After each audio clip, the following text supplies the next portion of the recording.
یہ جو سامنے بلڈنگ ہے، یہ جس پہ زی لکھا ہوا ہے، زیڈ بہت لکھا ہوا ہے، یہ کتنے منزلہ ہے؟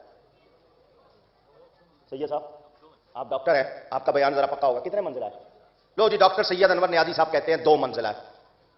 یہ 2 منزلہ جو ہے یہ نیچے سے اوپر کیسے جائیں گے؟ سیڑھیوں سے۔ اور کیسے جا سکتے ہیں؟ لفٹ سے۔ اور کیسے ہیں؟ آواز نہیں آئی؟ ہاں، رسی کے ذریعے۔ سن لو نا تاکہ پتہ چلے لوگ کیسے کیسے چڑھتے ہیں۔ اور کیسے جائیں گے؟ پائپ سے، ماشاءاللہ۔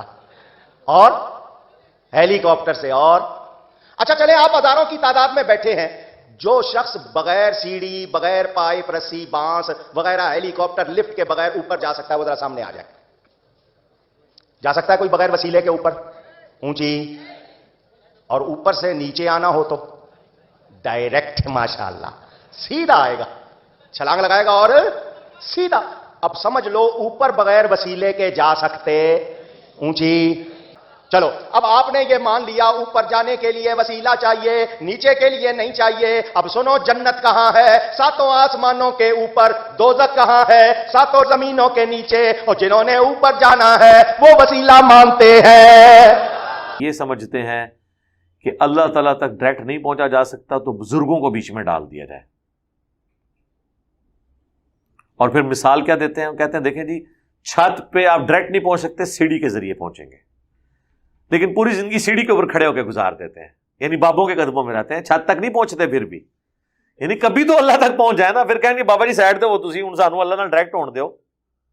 اور مثالیں دینا کہ جی چھت پہ آپ نہیں پہنچ سکتے، میرے بھائی چھت پہ جانے کے لیے تو سیڑھی کی ضرورت ہے، لیکن اللہ تک پہنچنے کے لیے سیڑھی کی ضرورت نہیں ہے، کیونکہ اللہ تو اپنے نبی کی مبارک زبان سے کہلوا رہا ہے وَإِذَا سَأَلَكَ عِبَادِي عَنِّي فَإِنِّي قَرِيبٌ اجیب الدعوۃ الداعی اذا دعان۔ اے نبی، جب میرے بندے آپ سے میرے بارے میں پوچھیں تو تم فرماؤ میں تمہارے بالکل قریب ہوں، ہر پکارنے والے کی پکار کو سنتا ہوں، بشرطے کہ وہ میری اطاعت اختیار کرے۔ فَلْيَسْتَجِيبُوا لِي وَلْيُؤْمِنُوا بِي، اور مجھ پہ ایمان لائے جیسا کہ ایمان لانے کا حق ہے، تاکہ وہ کامیاب ہو سکے۔ ادعونی استجب لکم، اے میرے بندو مجھ سے مانگو، میں تمہاری دعاؤں کو قبول کروں گا۔ اللہ نے تو کوئی بیچ میں بندہ ڈالا ہی نہیں ہے۔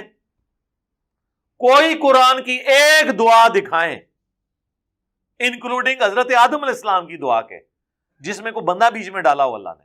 40 کے قریب کم از کم دعائیں قرآن میں آئی ہیں ربنا کے سیغے کے ساتھ۔ کوئی بابا، کوئی بزرگ، کوئی فرشتہ، کوئی پیغمبر نہیں اس میں۔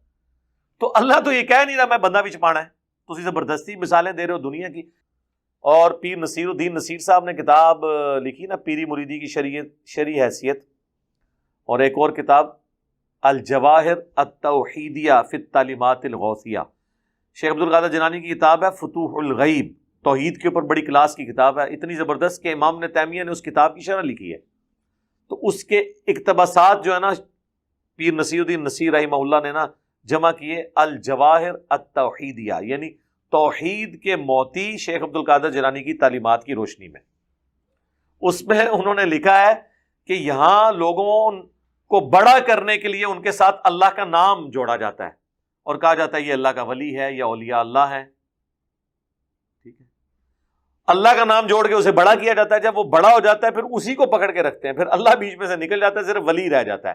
ولی اللہ کا بھی اللہ ختم ہو جاتا ہے۔ آپ دیکھ لیں ولی اللہ بہت کم لوگ لفظ استعمال کرتے ہیں، اے ولی نے جی وہ بڑا پہنچے ولی ہے، وہ کہتے ہیں ولی اللہ بھی بچو کاٹ دیتے ہیں، یعنی اللہ کو اٹیچ کیا تھا اس کو بڑا کرنے کے لیے، وہ اتنا بڑا ہو گیا کہ اللہ نکل گیا اسی کو بڑا کر لیا۔ وسیلہ اگر اختیار کیا تھا تو اللہ اور اس کے رسول تک پہنچنے کے لیے، اللہ رسول تک تو نہیں پہنچے، وہ انہی کے قدموں میں رہتے ہیں۔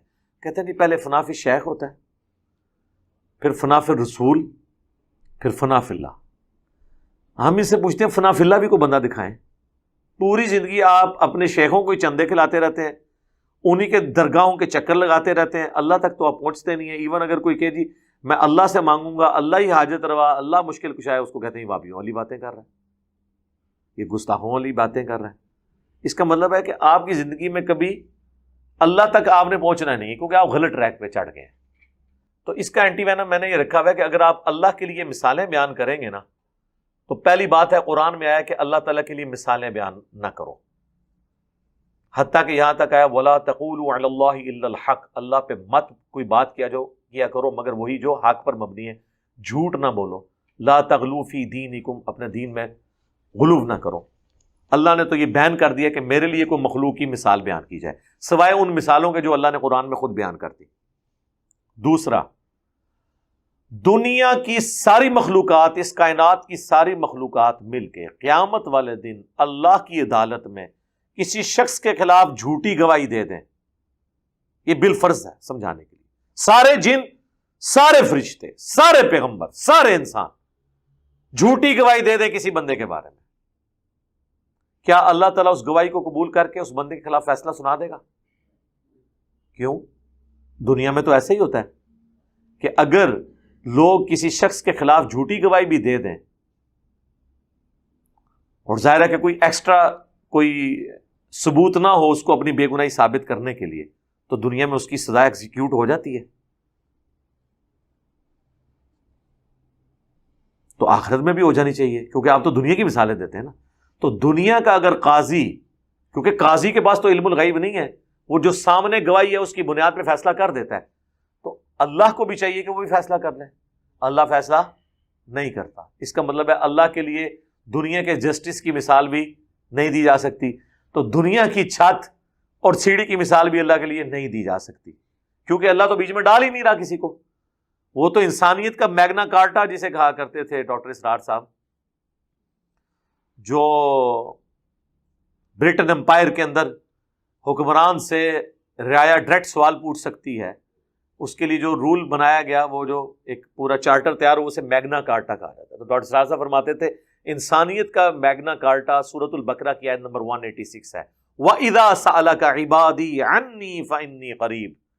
جس طرح وہاں گورے کہتے تھے نا، ہم حکمران کے دروازے کو کھٹکھٹا سکتے ہیں انصاف کے لیے جس وقت چاہیں، اور اللہ کا کہہ رہا ہے اے نبی جب میرے بندے آپ سے میرے بارے میں پوچھیں فرماؤ میں تمہارے بالکل قریب ہوں، ہر سننے والے کی پکار کو سنتا ہوں. اجیب الدعوۃ الداعی اذا دعان، جب وہ مجھے پکارے. تو اللہ نے تو کوئی بیچ میں چیز رکھی نہیں ہے، انہوں نے بیچ میں بندے ڈالے. البتہ یہ بات صحیح ہے کہ جو چیز اللہ نے اپنے لیے خود پسند کی ہے، مثلا اللہ نے اپنے لیے یہ چیز پسند کی کہ آپ نے میرے تک پہنچنے کے لیے پیغمبروں کی تعلیمات اور ان پر نازل ہوئی ہوئی کتابوں کو فالو کرنا ہے. اب جو شخص پیغمبروں اور کتابوں کو بیچ میں سے نکال کے ڈائریکٹ اللہ تک پہنچے گا، ہم اس کی توحید کو اور ایمان کو شیطانی توحید ہی کہیں گے، رحمانی نہیں ہوگی. کیونکہ انبیاء رول ماڈل ہوتے ہیں. تو وسیلے کا لفظ ان معنوں میں اگر کسی نے بولنا ہے کہ اللہ تک پہنچنے کا ذریعہ، تو سر وہ پھر اللہ کے پیغمبر اور اس کی کتابیں ہیں، اللہ اور اس کے رسول کی تعلیمات ہیں. وہ ٹھیک ہے امام بخاری امام مسلم کی بھی کنٹریبیوشن ہے، لیکن اس کے اندر جو کچھ لکھا ہے وہ تو نبی الاسلام کی احادیث ہے نا. ان کے لیے تو اپنا ثواب موجود ہے. ہم ویڈیو میں بیان کر رہے ہیں، ہمارے لیے ثواب موجود ہے. کئی لوگ ہمیں بھی آ کہتے ہیں جی آپ ہمارے لیے ہدایت کا وسیلہ بنے.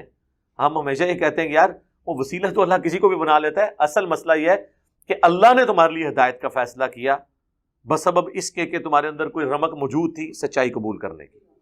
اصل جو وسیلہ اس اعتبار سے ہے تو وہ پیغمبر ہیں اور کتابیں ہیں.